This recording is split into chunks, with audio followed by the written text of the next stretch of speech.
Moses, bora ujiue, ujichome na hicho kisu, maana wazazi wako wameshaachana, wako mbali na wewe. Bora ujiue upumzike. Kipi bora, kwenda kuteswa au kupumzika na mateso yote haya? Bora tu nijiue. Mwanangu, usijiue.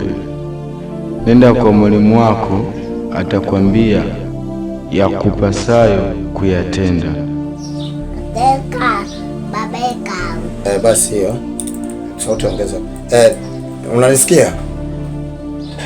Usiwaze kuvunja ndoa. Achana na wazo la kuvunja ndoa. Usimtese mtoto. Ndo kwanza miezi 8. Bado mwezi mmoja tu jifungue. Achana kabisa na wazo la kuvunja ndoa. Vumilia, msi Mungu akutie nguvu na kushika mkono.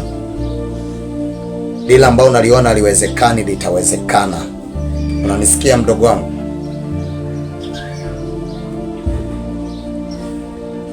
You are my young sister, so listen to me. I am your brother. Usiwaze kabisa kuvunja ndoa. Achana na hilo wazo. Kwa ndazungumza na mume wako. Hebu vumilia bwana.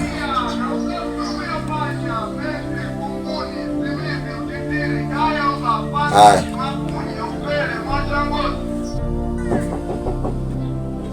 Baraka. The King. Hallelujah. Amen.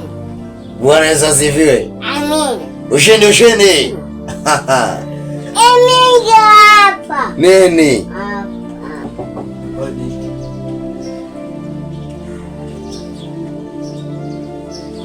Karibu.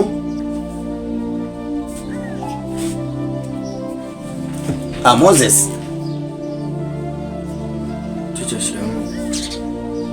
Marhaba. Karibu. Karibu keti.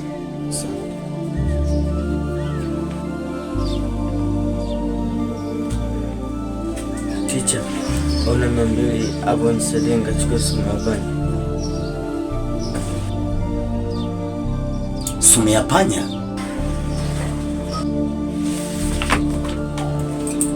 Nyumbani kuna panya wengi sana, unataka ukaue?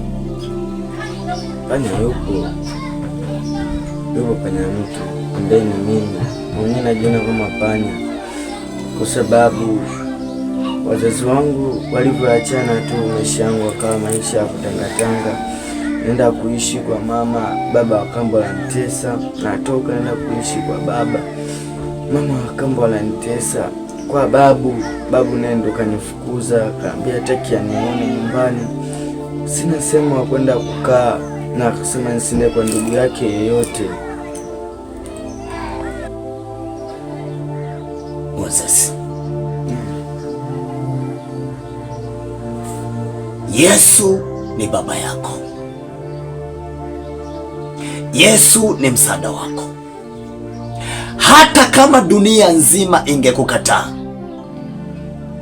Yesu atabaki kuwa baba yako. Yeye ndiye aliyekuumba. Yeye ndiye msaada wako. Usiwaze kujiua Moses. Usiwaze kukatisha maisha Moses. Kwani ukijiua huko unakokwenda ndo kwenye mateso zaidi hapo ulipokuwa. Utaenda kuteseka zaidi ya vile ulivyokuwa unateseka Moses.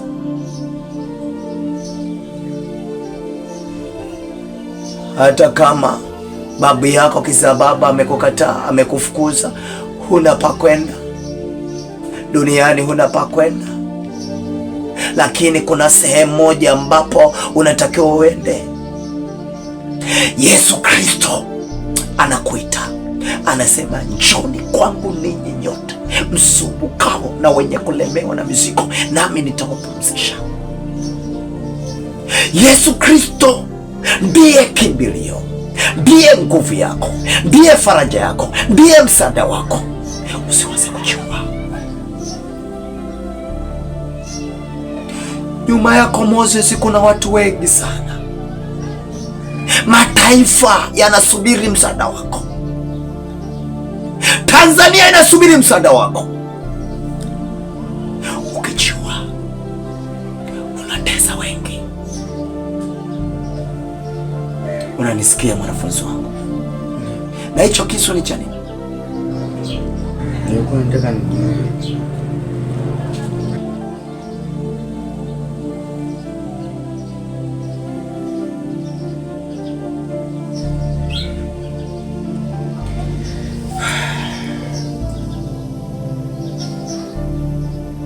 Moses,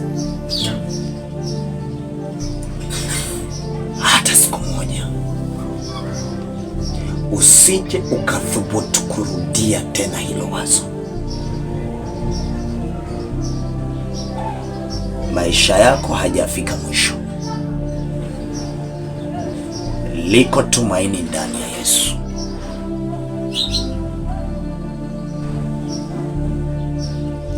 Nitazame mimi.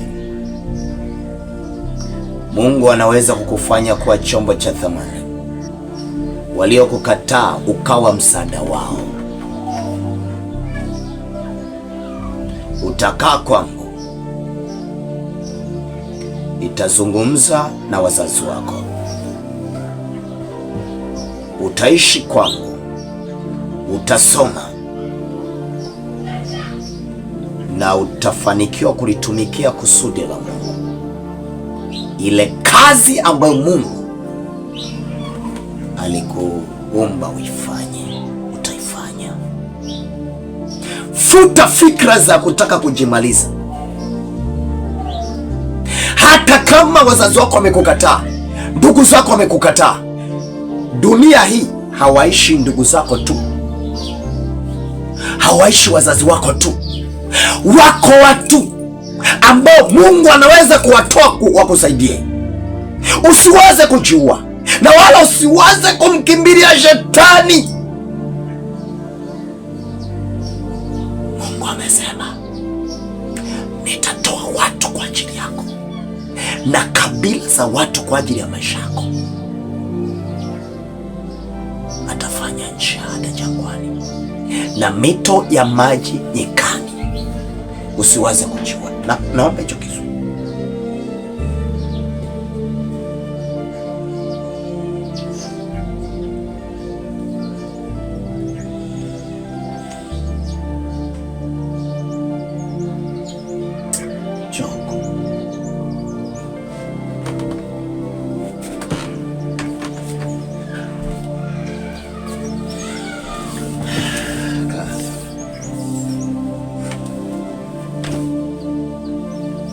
Ndio maana ulikuwa na feli kwenye masomo. Nikawa nawaza kwa nini Moses amekuwa hivi.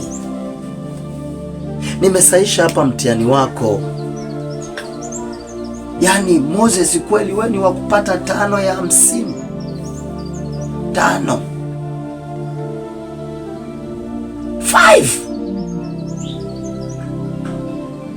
Maana katika 100% unapata 10. 10%. Kumbe mtoto ulikuwa unapitia magumu. Jamani walimu, Mungu atusaidie. Unaweza ukawa unamwadhibu mtoto, unampiga mtoto kwamba ni tablalasa ajui, unamfundisha ajui. Kumbe mtoto ana stress. Mtoto ana mawazo. Walimu tunatakiwa tuwe na ufahamu sana. Kabla hujamwadhibu mtoto, fuatilia kwanza huyu mtoto ana shida gani.